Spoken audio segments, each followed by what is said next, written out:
જય હિન્દ દોસ્તો. વિડીયોમાં આપણે ચર્ચા કરીશું બ્રહ્મપુત્રા નદી વિશે.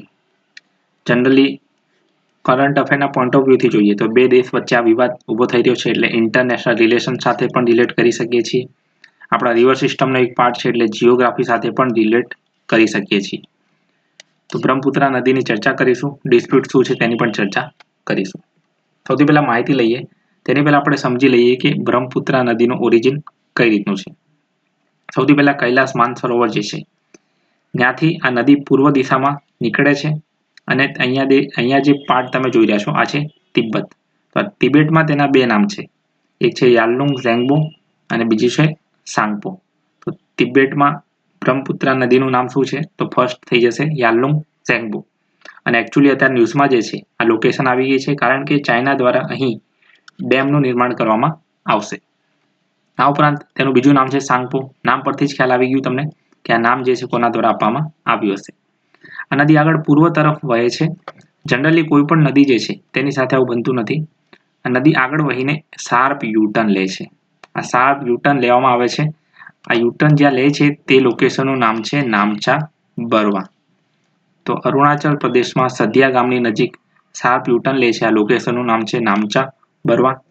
ત્યાંથી અલગ અલગ ટ્રિબ્યુટરી અલગ અલગ નદી તેને મળે છે જેમ કે લોહિત નદી અને તે આસામમાં બ્રહ્મપુત્રા તરીકે ઓળખાય છે. પછી આગળ જઈને તે બાંગ્લાદેશ અને આસામની વચ્ચે એક લોકેશન છે ગોલાપારા. ત્યાંથી આગળ વહીને તે બાંગ્લાદેશમાં પહોંચી જાય છે. બસ આ બ્રહ્મપુત્રાનું બાંગ્લાદેશમાં નામ છે જમુના નદી. અને આ જમુના નદી જ્યારે આગળ ગંગાને મળે છે ત્યારે તેનું નામ થઈ જાય છે પદ્મા અને આગળ જતા તે બે ઓફ બેંગાલમાં ભળી જાય છે. તો આ રીતે જે છે આપણે મેપની મદદથી સમજી લીધું કે આ રિવર જે છે કઈ રીતે ફ્લો કરે છે. તો પણ એક બેઝિક અન્ડરસ્ટેન્ડિંગ લઈ લઈએ. માઉન્ટેનમાંથી પૂર્વ તરફ જઈએ ત્યારે આવે છે તિબ્બત. આ તિબ્બત જે છે આ એક થોડુંક પ્લેટ્યુ છે. પ્લેટ્યુ શું છે એને આપણે સમજવાનો પ્રયત્ન કરીએ છીએ. તો આ તિબ્બતની અંદર તેના બે નામ છે યાલલુંગ ઝેંગબો અને સાંગપો.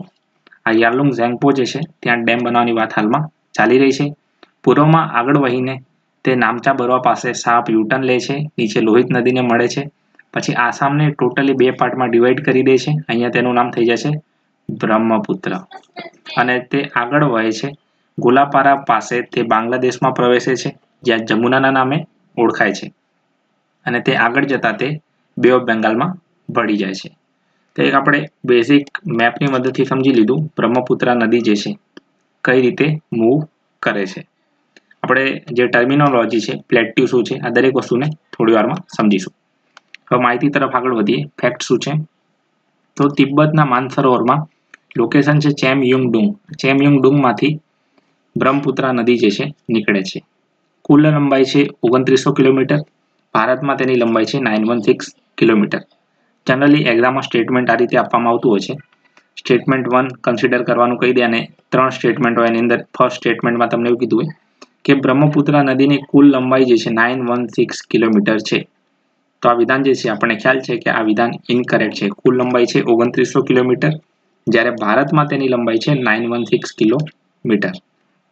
ભારતનું કુલ વોટરનું તે 33% ભાગ જે છે બ્રહ્મપુત્રા નદી રોલ પ્લે કરે છે.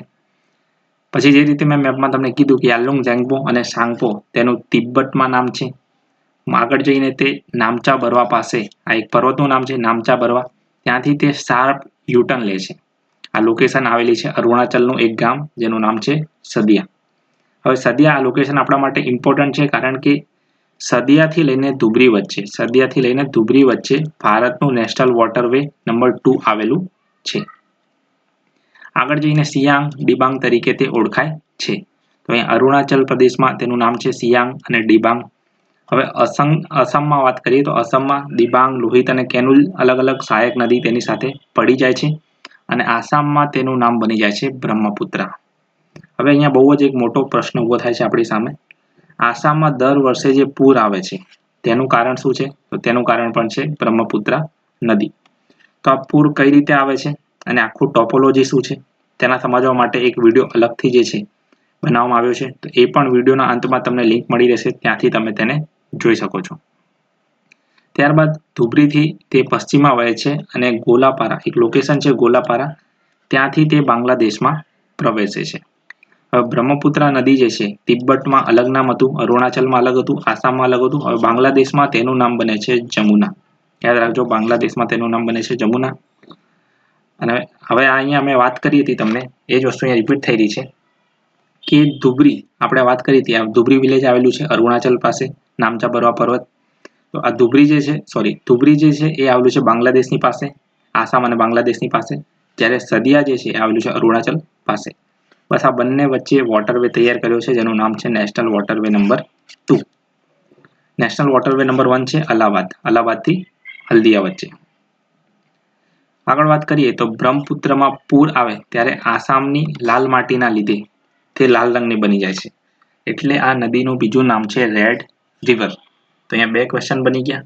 રેડ રિવર કોને કહેવામાં આવે છે, અથવા તે રેડ રિવર કઈ જગ્યાએ ઓળખાય છે. આ બંને વસ્તુ ઇમ્પોર્ટન્ટ છે આપણા માટે. ઓલમોસ્ટ મેં તમને જણાવ્યું કે આસામને ટોટલ 2 પાર્ટમાં ડિવાઈડ કરી છે બ્રહ્મપુત્રા નદી.